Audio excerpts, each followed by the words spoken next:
नमस्कार, आदाब, सत श्री अकाल। क्या आप हर 5 मिनट में फोन चेक करते हैं? क्या इंस्टाग्राम स्क्रॉल करते करते घंटों बीत जाते हैं? तो जान लीजिए कि आप भी डोपामाइन एडिक्शन के शिकार हैं। थिबॉट म्यूराइज की डोपामाइन डिटॉक्स में शॉकिंग रेवलेशन है। टेक्नोलॉजी कंपनीज आपके दिमाग को डेलिबरेटली हैक कर रही है। इंस्टाग्राम, यूट्यूब, नेटफ्लिक्स के इंजीनियर्स जानबूझकर ऐसे फीचर्स बनाते हैं जो आपको एडिक्टेड रखें। जब आप सोशल मीडिया यूज करते हैं तो आपके ब्रेन में वही केमिकल रिलीज होता है जो ड्रग एडिक्ट्स में होता है। यही वजह है कि आप फोकस नहीं कर पाते, बुक्स नहीं पढ़ सकते और हमेशा डिस्ट्रैक्टेड रहते हैं। लेकिन गुड न्यूज ये है कि म्यूराइज ने इसका साइंटिफिक सोल्यूशन दिया है। सिर्फ 48 आवर्स में आप अपना ब्रेन रीसेट कर सकते हैं और वापस से फोकस्ड, प्रोडक्टिव बन सकते हैं। ये बुक स्टेप बाय स्टेप बताती है कि कैसे आप इस इनविजिबल केज से बाहर निकलकर अपनी रियल पोटेंशियल अनलॉक करें। इस बुक का पहला सबक है, हमारा दिमाग टेक्नोलॉजी से हाईजैक हो गया है। थिबॉट म्यूराइज एक्सप्लेन करते हैं कि हमारे एंसेस्टर्स का डोपामाइन सिस्टम सर्वाइवल के लिए बना था, खाना ढूंढने, पानी तलाशने और सेफ्टी के लिए। उस टाइम पर डोपामाइन रिलीज होता था जब कोई रियल रिवॉर्ड मिलता था। लेकिन आज की टेक्नोलॉजी ने इस नेचुरल सिस्टम को कंप्लीटली एक्सप्लॉइट कर दिया है।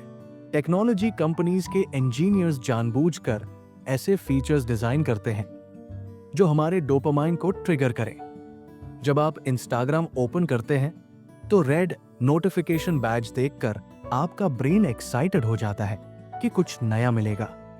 जब आप स्क्रॉल करते हैं तो हर न्यू पोस्ट एक मिनी रिवॉर्ड की तरह फील होती है। ये एग्जैक्टली वैसा ही है जैसे स्लॉट मशीन कैसीनो में काम करती है। आपको पता नहीं होता कि नेक्स्ट में क्या मिलेगा, इसलिए आप स्क्रॉल करते रहते हैं। सबसे डेंजरस बात यह है कि ये सब डेलिबरेटली किया जा रहा है। सोशल मीडिया एल्गोरिदम्स आपके पास्ट बिहेवियर को ट्रैक करके एग्जैक्टली वो कंटेंट शो करते हैं जो आपको हुक रखे। जितना ज्यादा टाइम आप स्पेंड करेंगे उतनी ज्यादा एड्स देख सकेंगे और कंपनीज का उतना ज्यादा प्रॉफिट होगा। रिजल्ट यह है कि आपका ब्रेन अब नेचुरल रिवॉर्ड्स जैसे बुक पढ़ना, नेचर एंजॉय करना, रियल कॉन्वर्सेशंस में इंटरेस्ट नहीं लेता क्योंकि वे बहुत बोरिंग लगते हैं। आपका डोपामाइन सिस्टम अब सिर्फ हाई इंटेंसिटी स्टिम्युलेशन को ही रिवॉर्ड समझता है। इसी वजह से आप फोकस नहीं कर पाते, प्रोक्रेस्टिनेट करते हैं और हमेशा कुछ ना कुछ डिस्ट्रैक्शन ढूंढते रहते हैं। चलो एक रियल लाइफ एग्जाम्पल से समझते हैं। वर्ल्ड के सबसे सक्सेसफुल इन्वेस्टर्स में से एक वॉरेन बफेट का एग्जाम्पल परफेक्ट है इस बात को समझने के लिए कि सक्सेसफुल लोग टेक्नोलॉजी हाईजैक से कैसे बचते हैं। बफेट, जो $100 बिलियन से ज्यादा के नेटवर्थ वाले हैं, डेलिबरेटली अपने ऑफिस में कंप्यूटर नहीं रखते। सबसे इंटरेस्टिंग बात यह है कि बफेट आज भी फ्लिप फोन यूज करते हैं, स्मार्टफोन नहीं। एप्पल के सीईओ टिम कुक ने कई बार उन्हें आईफोन यूज करने के लिए कन्विंस करने की कोशिश की है, लेकिन बफेट ने हमेशा मना कर दिया। उनका मानना है कि स्मार्टफोन उनकी कंसंट्रेशन को डिस्टर्ब करेगी और वे इंपॉर्टेंट डिसीजंस पर प्रॉपर फोकस नहीं कर पाएंगे। बफेट का ये अप्रोच एग्जैक्टली वही है जो डोपामाइन डिटॉक्स बुक में एक्सप्लेन किया गया है। जब आपके पास स्मार्टफोन होता है तो हर नोटिफिकेशन आपके डोपामाइन को ट्रिगर करती है और आपका ब्रेन कांस्टेंट स्टिम्युलेशन की आदत पड़ जाती है। लेकिन बफेट ने कॉन्शियसली इस ट्रैप से बचने का डिसीजन लिया है। रिजल्ट क्या है? बफेट आवर्स तक बुक्स पढ़ सकते हैं, कॉम्प्लेक्स फाइनेंशियल रिपोर्ट्स एनालाइज कर सकते हैं और डीप थिंकिंग कर सकते हैं बिना किसी डिस्ट्रैक्शन के। उनकी ये हैबिट ही उन्हें वर्ल्ड का सबसे सक्सेसफुल इन्वेस्टर बनाने में हेल्प करती है। जब आपका ब्रेन कांस्टेंट स्टिम्युलेशन की आदी नहीं होता तो आप बेटर डिसीजंस ले सकते हैं और लॉन्ग टर्म सक्सेस अचीव कर सकते हैं। कमेंट करके जरूर बताइए वीडियो कैसी लगी। इस बुक का दूसरा सबक है, डोपामाइन रीसेट करना जरूरी है। इमेजिन करिए कि आपका ब्रेन एक बैटरी की तरह है जो ओवरचार्ज हो गई है। जब आप continuously phone, social media, Netflix, gaming करते रहते हैं तो आपका dopamine system constantly high level पर वर्क करता रहता है। रिजल्ट ये होता है कि नॉर्मल एक्टिविटीज जैसे बुक पढ़ना, एक्सरसाइज करना या सिंपल कॉन्वर्सेशन करना बहुत बोरिंग लग रही है। क्योंकि उनमें वो इंटेंस स्टिम्युलेशन नहीं मिलती। थिबॉट म्यूराइज एक्सप्लेन करते हैं कि डोपामाइन रीसेट का मतलब है कि आप टेम्पररीली हाई स्टिम्युलेशन एक्टिविटीज से ब्रेक लें ताकि आपका ब्रेन अपनी नेचुरल सेंसिटिविटी वापस पा सके। ये एग्जैक्टली वैसा ही है जैसे जब आप तेज म्यूजिक सुनने के बाद नॉर्मल वॉल्यूम पर कुछ नहीं सुनाई देता, आपके ईयर्स को टाइम चाहिए एडजस्ट होने के लिए। जब आप 24 से 48 आवर्स के लिए फोन, सोशल मीडिया, एंटरटेनमेंट से दूर रहते हैं तो अमेजिंग चीज होती है, आपका ब्रेन स्लोली अपनी डिफॉल्ट सेटिंग्स पर वापस आने लगता है। तब आप नोटिस करेंगे कि सिंपल चीजें जैसे सनसेट देखना, बर्ड्स की आवाज सुनना या बुक का एक पेज पढ़ना भी सैटिस्फाइंग फील होने लगता है। ये प्रोसेस बिल्कुल ड्रग विथड्रॉल जैसी है। शुरू में अनकंफर्टेबल लगेगा, रेस्टलेसनेस होगी, बार बार फोन चेक करने का मन करेगा, लेकिन ये साइंस है कि आपका ब्रेन हील हो रहा है। रीसेट के बाद आप पाएंगे कि आप लॉन्गर अटेंशन स्पैन के साथ वर्क कर सकते हैं, क्रिएटिविटी बढ़ जाती है और रियल सेटिस्फैक्शन मिलने लगती है। चलो एक रियल लाइफ एग्जाम्पल से समझते हैं। यहाँ सबसे आयरॉनिक और आई ओपनिंग एग्जाम्पल है एप्पल के फाउंडर स्टीव जॉब्स का।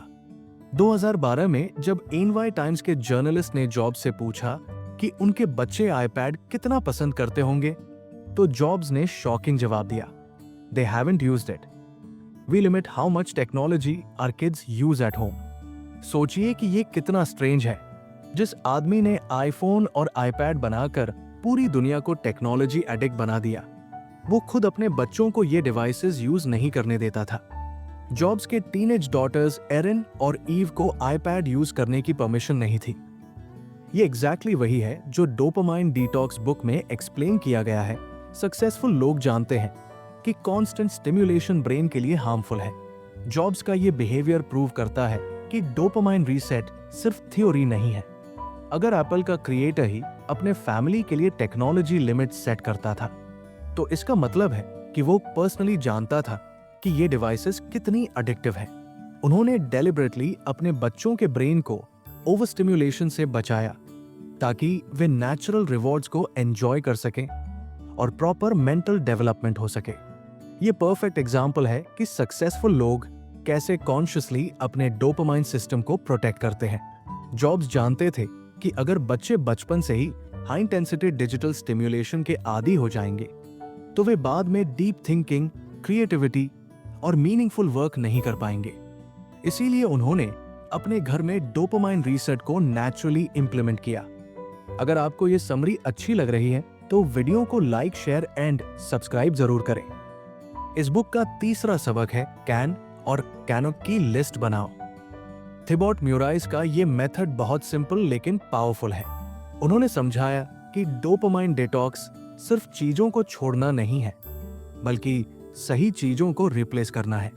इसके लिए आपको 2 क्लियर लिस्ट्स बनानी होंगी, एक कैन लिस्ट और एक कैनॉट लिस्ट। कैनॉट लिस्ट में वो सभी एक्टिविटीज आएंगी जो आपके ब्रेन को ओवरस्टिम्युलेट करती है, जैसे social media scrolling, random YouTube videos देखना, ऑनलाइन शॉपिंग, ब्राउजिंग, गेमिंग या बिना पर्पस के फोन चेक करना। ये सब हाई डोपामाइन एक्टिविटीज हैं जो आपको इंस्टेंट ग्रेटिफिकेशन देती है, लेकिन लॉन्ग टर्म में आपकी प्रोडक्टिविटी और फोकस डिस्ट्रॉय करती है। कैन लिस्ट में उन एक्टिविटीज को इंक्लूड करना है जो लो डोपामाइन लेकिन हाई वैल्यू है, जैसे बुक्स पढ़ना, मेडिटेशन करना, नेचर में वॉक करना, journal writing, creative hobbies pursue करना या मीनिंगफुल कॉन्वर्सेशंस करना। शुरू में ये एक्टिविटीज बोरिंग लग सकती हैं क्योंकि आपका ब्रेन हाई स्टिम्युलेशन का आदी हो चुका है। इस स्ट्रैटेजी की ब्यूटी यह है कि आप सिंपली रिस्ट्रिक्शन नहीं लगा रहे, बल्कि कॉन्शियसली बेटर ऑल्टरनेटिव्स चूज कर रहे हैं। जब आप बोर्ड फील करें या फोन चेक करने का मन करे, तो कैनॉट लिस्ट रिमाइंडर करेगी कि ये हार्मफुल है और कैन लिस्ट आपको प्रोडक्टिव अल्टरनेटिव सजेस्ट करेगी। इस मेथड से आप ग्रेजुअली अपने ब्रेन को रीट्रेन कर सकते हैं कि रियल सेटिस्फैक्शन क्या है। स्लोली आपको पता चलेगा कि बुक पढ़ना या नेचर में टाइम स्पेंड करना सोशल मीडिया स्क्रॉल करने से कहीं ज्यादा फुलफिलिंग है। चलो एक रियल लाइफ एग्जांपल से समझते हैं। कॉल न्यूपोर्ट, जॉर्जटाउन यूनिवर्सिटी के प्रोफेसर और बेस्ट सेलिंग ऑथर, एग्जैक्टली वही स्ट्रैटेजी फॉलो करते हैं। जो डोपामाइन डिटॉक्स बुक में एक्सप्लेन की गई है। न्यूपोर्ट की कैनॉट लिस्ट स्ट्रिक्ट है, कोई सोशल मीडिया अकाउंट्स नहीं, नो फेसबुक, ट्विटर, इंस्टाग्राम, कुछ भी नहीं। वे डेलिबरेटली इन प्लेटफॉर्म्स को अवॉइड करते हैं क्योंकि जानते हैं कि ये डीप थिंकिंग को डिस्ट्रॉय करता है। उनकी कैन लिस्ट में फोकस्ड एक्टिविटीज हैं, डेली डीप वर्क, बुक्स पढ़ना, रिसर्च और मीनिंगफुल कॉन्वर्सेशंस। वे हर मॉर्निंग पूरा डे स्केड्यूल करते हैं और फोन को वर्क टाइम में साइलेंट रखते हैं। रिजल्ट, न्यूपोर्ट ने 30+ पेपर्स पब्लिश किए, 8 बेस्ट सेलिंग बुक्स लिखी, प्रोफेसर बने और फैमिली टाइम भी प्रॉपर्ली मेंटेन करते हैं। उनकी एक्सेप्शनल प्रोडक्टिविटी इसलिए है क्योंकि उन्होंने हाई डोपामाइन डिस्ट्रैक्शंस एलिमिनेट करके low dopamine but high value activities पर फोकस किया। ये एग्जाम्पल प्रूव करता है कि कैन और cannot list strategy actually work करती है। इस बुक का चौथा सबक है एनवायरनमेंट को मॉडिफाई करो। थिबॉट म्यूराइस का ये पॉइंट बहुत क्रूशल है क्योंकि विल पावर पर डिपेंड करना लॉन्ग टर्म में फेल हो जाता है। उन्होंने एक्सप्लेन किया कि अगर आप सिर्फ मेंटल स्ट्रेंथ पर रिलाई करेंगे तो आप इवेंचुअली गिव अप कर देंगे। इसीलिए स्मार्ट अप्रोच ये है कि आप अपने एनवायरनमेंट को ही मॉडिफाई कर दें ताकि टेम्पटेशन ही ना आए। एनवायरनमेंट मॉडिफिकेशन का मतलब है कि आप डेलिबरेटली फ्रिक्शन क्रिएट करें डिस्ट्रैक्टिंग एक्टिविटीज के लिए। जैसे फोन को दूसरे रूम में रख दें, सभी नॉन एसेंशियल नोटिफिकेशंस ऑफ कर दें, सोशल मीडिया एप्स को फोन से डिलीट कर दें या फिर ऐप टाइमर्स लगा दें। ये स्ट्रैटेजी इसलिए पावरफुल है क्योंकि जब एक्सेस करना मुश्किल हो जाता है तो आप ऑटोमेटिकली उस एक्टिविटी को कम करते हैं। बुक में एक इंपॉर्टेंट कॉन्सेप्ट है रेजिस्टेंस, यानी अनवांटेड बिहेवियर्स के लिए बैरियर्स क्रिएट करना। अगर आप यूट्यूब एडिक्शन से परेशान हैं तो वेबसाइट ब्लॉकर यूज करें। अगर नेटफ्लिक्स बिंज वॉचिंग करते हैं तो टीवी को बेडरूम से हटा दें। अगर ऑनलाइन शॉपिंग करते रहते हैं तो सेव्ड पेमेंट मेथड्स डिलीट कर दें। ये अप्रोच इसलिए इफेक्टिव है क्योंकि ये आपके सबकॉन्शियस हैबिट्स को टारगेट करती है। जब आप बोर होते हैं या स्ट्रेस फील करते हैं तो ऑटोमेटिकली फोन की तरफ हाथ जाता है, लेकिन अगर फोन एक्सेसिबल नहीं है तो आप नेचुरली कोई और एक्टिविटी चूज करेंगे। एनवायरनमेंट मॉडिफिकेशन आपको कॉन्शियस डिसीजंस लेने पर फोर्स करती है बजाय ऑटोमेटिक हैबिट्स के। चलो एक रियल लाइफ एग्जांपल से समझते हैं। एप्पल के सीईओ टिम कुक ने खुद एडमिट किया है कि मैं अपना फोन बहुत ज्यादा टाइम्स पिकअप करता था और ये प्रॉब्लम सॉल्व करने के लिए उन्होंने कॉन्शियसली अपना एनवायरनमेंट मॉडिफाई किया। कुक ने अपनी फोन यूसेज मॉनिटर करने के बाद रियलाइज किया कि वे भी टेक्नोलॉजी एडिक्शन के शिकार हैं। उन्होंने कहा, I thought I was Fairlie disciplined and I was wrong. इसके बाद उन्होंने स्पेसिफिक एनवायरनमेंट चेंजेस किए। कुक अब डेलिबरेटली टेक्नोलॉजी से अनप्लग करने का टाइम निकालते हैं स्क्रीन से ब्रेक लेने के लिए। वे अपने वर्क एनवायरनमेंट में डिस्ट्रैक्शन फ्री जोन्स क्रिएट करते हैं और स्पेसिफिक टाइम्स पर ही फोन चेक करते हैं। मोस्ट इंटरेस्टिंग बात यह है कि एप्पल के सीईओ होने के बावजूद कुक ने अपना पर्सनल एनवायरनमेंट मॉडिफाई करके फोन एडिक्शन कंट्रोल की। यह परफेक्ट एग्जांपल है कि एनवायरनमेंट मॉडिफिकेशन विल पावर से कहीं ज्यादा इफेक्टिव है एडिक्शन ब्रेक करने के लिए। अगर आपको ये समरी अच्छी लग रही है तो वीडियो को लाइक, शेयर एंड सब्सक्राइब जरूर करें। इस बुक का 5वां सबक है प्लानिंग और टाइम मैनेजमेंट पर फोकस करो। थिबॉट म्यूराइस का ये पॉइंट बहुत क्रिटिकल है क्योंकि डोपामाइन डिटॉक्स के बाद सबसे बड़ी चैलेंज है कि आप वापस से ओल्ड हैबिट्स में न फॉल कर जाएं। प्लानिंग और टाइम मैनेजमेंट आपको स्ट्रक्चर प्रोवाइड करती है ताकि आप कॉन्शियसली अपना टाइम स्पेंड करें, रैंडमली नहीं। बुक में म्यूराइस ने एम्फसाइज किया है कि paper and pencil method use करना डिजिटल प्लानिंग टूल से बेहतर है। क्यों? क्योंकि जब आप फोन या कंप्यूटर पर प्लानिंग करते हैं तो वही नोटिफिकेशंस, एप्स और डिस्ट्रैक्शंस का टेम्पटेशन आ जाता है। फिजिकल प्लानिंग में ये प्रॉब्लम नहीं है। इस स्ट्रैटेजी में आप अपने इंपॉर्टेंट टास्क्स को आइडेंटिफाई करके उनके लिए स्पेसिफिक टाइम स्लॉट्स एलोकेट करते हैं। जब आपके पास क्लियर शेड्यूल होता है तो आपका ब्रेन ऑटोमेटिकली फॉलो करने लगता है। बॉर्डम या फ्री टाइम में जो नॉर्मली फोन स्क्रॉलिंग का रीजन बनता है, आप ऑलरेडी डिसाइड कर चुके होते हैं कि उस टाइम क्या करना है। मोस्ट इंपॉर्टेंटली, प्लानिंग आपको सेंस ऑफ अकॉम्प्लिशमेंट देती है। जब आप शेड्यूल्ड टास्क्स कंप्लीट करते हैं तो नेचुरल डोपामाइन रिलीज होता है। ये हेल्दी डोपामाइन है, आर्टिफिशियल स्टिम्युलेशन नहीं।